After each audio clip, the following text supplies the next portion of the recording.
বন্ধুরা সকাল সকাল বেটাদের সেবাতে লেগে আছি। লে গরম গরম রুটি আর আলু চোখা। বাহ। বারে বাহ, বাহ। খাচ্ছি খা। আর আজ দাদা খুব একদম কালহান ডাব হয়ে গেছে। হ্যাঁ রে দাদা, তুই কালহান ডাব হয়ে গেছে রে। কালান ডাব হয়ে গেছি পরে বলছি। হ্যাঁ। প্রথমত বলি যে বাবার গুড মর্নিং না হয়ে গুড মর্নিং হয়ে যায়। ওটা ঠিক আছে, তো তুই চোখটা এমনি করে খুলতে হবে না, এমনি করে খুল চোখটা, খুলে খুলে বল।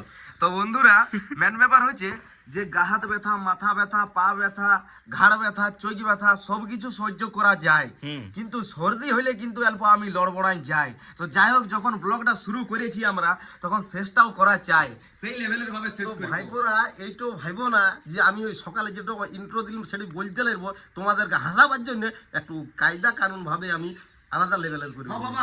বাবা ঠিক আছে বাবা। দাও খাইতে লাইট পড়ে গেছে, খুব জোরে লাইট পড়ে গেছে। चोखा गरम गरम और रोटी और आलू चोखा, वाह। कितना सेवा में लगा है बेटा का। বাহ বাহ বাহ বাহ। একদম একদম। তো বন্ধুরা এখনকার যুগে বাবাকে সেবা না করে আমরা কিন্তু মানে আমরাই সেবা পাচ্ছি বাবার কাছ থেকে, সেই লেভেলের। তো বন্ধুরা চলো খাবারটা খাই।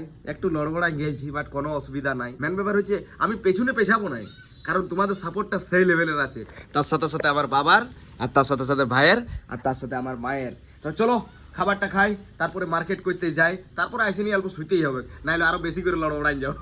বন্ধুরা নাস্তা ফাস্তা করে আইলাম কোন রকম করে মার্কেটে। বলি সবজি মার্কেটটা যদি না করি তো বাবার আর ভাইয়ের খুব অসুবিধা হয়ে যাবে। বাবা তো ফুচকা বানাইতে চলে যাবে আর ভাই দোকানে শিফট হয়ে যাবে। যদি জিনিসগুলা না নিয়ে যাই তো দোকানটাই কি করে চলবে। তো চলো জিনিসগুলা লি ঝপঝপ করে তারপরে ঘর দিকে যাই। তো বন্ধুরা সবজি মার্কেটের সাথে সাথে গোলদারি দোকানের কিছু জিনিস আমার লিয়া হয়ে গেল। তো বন্ধুরা আইলাম ঘর। চলো কাজ কমপ্লিট এখনকার মতন, আর নেক্সট কাজ কোনো করবো নাই, একটু রেস্ট নিতেই হবে। তো বন্ধুরা সেই লেভেলের রেস্ট হয়ে গেল। এরপর মা দিয়েছে ভাত বাড়ে, এই যে দেখতে পাচ্ছ, ভাত খাবো আর ঝপাং করে দোকানে দাঁড়াবো। তো বন্ধুরা খাবার দাবার খাইয়ে দোকানে শিফট হলাম, আর বাবা আমার সাথে হালকা করে হেল্প করে দিছে, নাকি বাবা? হয়ে গেল বুঝতে পারো, আরো বার করতে পারো। খাবারটা খাইলাম, খাবারটা খাইলাম। তো বন্ধুরা চলো বাবা আরো ফুচকা বানাবে, তারপরে আর রেস্ট বলে তো কোনো নাই। বাবা মায়ের মনে হয় সেই একেবারে রাতের বেলায় যখন কাজ পুরাপুরি হয়ে যায় কমপ্লিট, তো খাবে বাবা, খাবে ওইখানে। তো চলো এখন মনোসহযোগ দিয়ে দোকানদানি করি।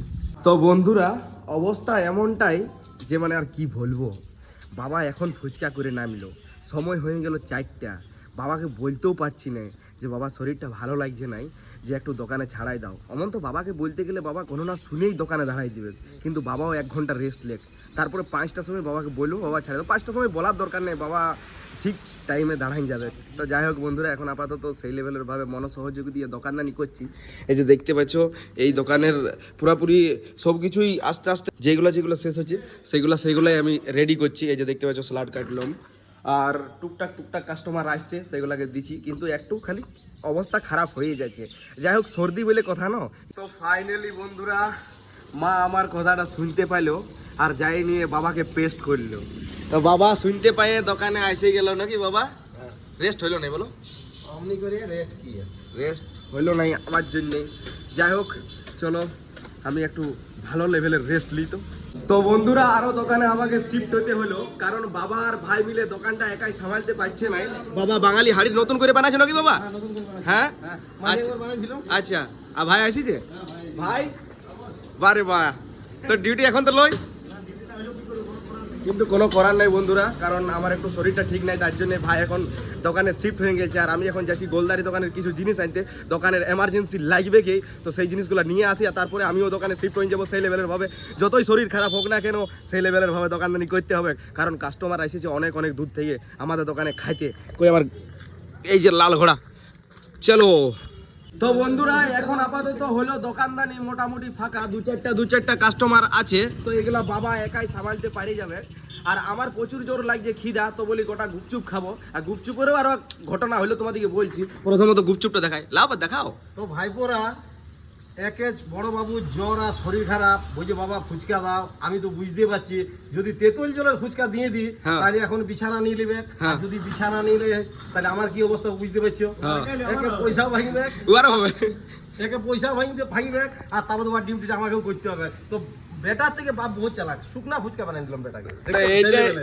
এটাই একটা ছিল ঘটনা, যে আমি বাবাকে বললাম বাবা ফুচকা খাবো দাও, তো তখন বাবা বলছে হ্যাঁ তোর সর্দি হয়েছে জ্বর হয়েছে আর তুই ফুচকা খাবি আমি বলি হবো ফুচকা খাবো কিন্তু তেঁতুল জল খাবো না। যাই হোক যদি আমাকে কমেন্ট কোনো না করতো তাহলে ফুচকা খাইলি তুই জল ফুচকা এখন কমেন্ট করেছে তো এই যে সুখা পারি কি করছি রে কি করছি রে তো বন্ধুরা দিল একটা মারিয়ে যাই হোক ভাই বোনে খাবে কে লে আরলে হলে তো বন্ধুরা ব্লগটা শুরু করেছি আমি আর শেষ করব আমি মানে ক্যামেরা ধরে ধরে নাকি দাদা? শুরু কর রে ভাই তো বলি বলি শুরু করলি, বলে শুরু কর তো বলে বলে তো করলি। হো বাবা কি লাগতো তুমি সাইডে একদম চুম্মারি ঘুরতে দিলে। আমি তো বলবো রে বাবা। দাঁড়াও তখন তো বললই নাই কি আর বলবো। ও ঠিকই বলছে, 2-4 দিন ধরে পড়া চলছে বাবার এখনই। তো ভাইপোরা কি আর বলবো, কি আর মানে এই ডায়লগটার পেছনে বিরাট ব্যাপার আছে। আচ্ছা। তো আমাকে এক ভাইপো এসে বলছে ও কাকু তুমি কেমন আছো? বলি আমি তো সেই লেভেলের আছি, কি আর বলবো। দেখ একটু শিখ তখন বাবার তোরা মতো। কি আর বলবো, কি আর বলবো আর কি আর করবো। তার পেছনের ঘটনা আছে ঠিক সময় মতো জানতে পারি যাবে। আর আজকে আমার আর বাবার আর ভাইয়ের তিনজনারে একটু চোখগুলো ডাউন ডাউন পজিশনে বুঝতে পারছে হয়তো, কারণ ভিডিওর মাধ্যমে এরকম ডাউন থাকে না সেই লেভেলের আমরা ভিডিও বানাবার চেষ্টা করি, তোমাদের কাছে পারফরমেন্স সেই লেভেলের দিবার চেষ্টা করি, কিন্তু কোনো করণীয় নাই, সেই লেভেলের সর্দিটাও হয়ে গিয়েছে। যাই হোক সর্দি হলে কোনো করার নাই, কালকে ঠিক হয়ে যাবো না বাবা? তো ভাইপোরা ভিডিওটা আমরা এখানেই শেষ করব, কি আর করবো। কি আর করবো, ঠিক আছে করো না তুমি ছেড়ে দাও। বাবা, তোমার কিছু করতে হবে না। তো বন্ধুরা সকালে রাইট অব্দি কি করলাম না করলাম হালকার মধ্যে দেখাবার চেষ্টা করলাম, এরকম ভাবেই দেখাবার চেষ্টা করব। দেখো যেই হোক না কেন আজকে মোটামুটি 351টা ভিডিও পোস্ট হলো না, আমার কাছে আমার বিরাট ব্যাপার। আর কিছুদিন পরেই পুরোপুরি 1 বছর হয়ে যাবে যে একরকম ভিডিও পোস্ট করেছি বলে আমি, ঠিক আছে? তো তোমাদের সাপোর্ট সেই লেভেলের, বাবার সাপোর্ট সেই লেভেলের, ভাইয়ের সাপোর্ট সেই লেভেলের, এরকম ভাবেই সেই লেভেলে দিতে থাকো, একদিন সেই লেভেলের চ্যানেলটা করে দেবো তোমাদের ভালোবাসার হাত ধরে। তো চলো বন্ধুরা ভালো থাকো সুস্থ থাকো, আজকের মতন বাই বলার আগে একটু চ্যানেলটাকে লাইক কমেন্ট শেয়ার করে দিবে, ভিডিওটাকে লাইক কমেন্ট শেয়ার করে। তো বন্ধুরা যাই হোক মানে ভুল বললেও তোমরা একটু কমেন্ট করে জানাই দিবে যে কতটা ভুল বললাম। হ্যাঁ তো চ্যানেলটাকে লাইক কমেন্ট শেয়ার, ভিডিওটাকে চ্যানেল বন্ধুরা ভালো থাকো সুস্থ থাকো, আজকের মতন বাই।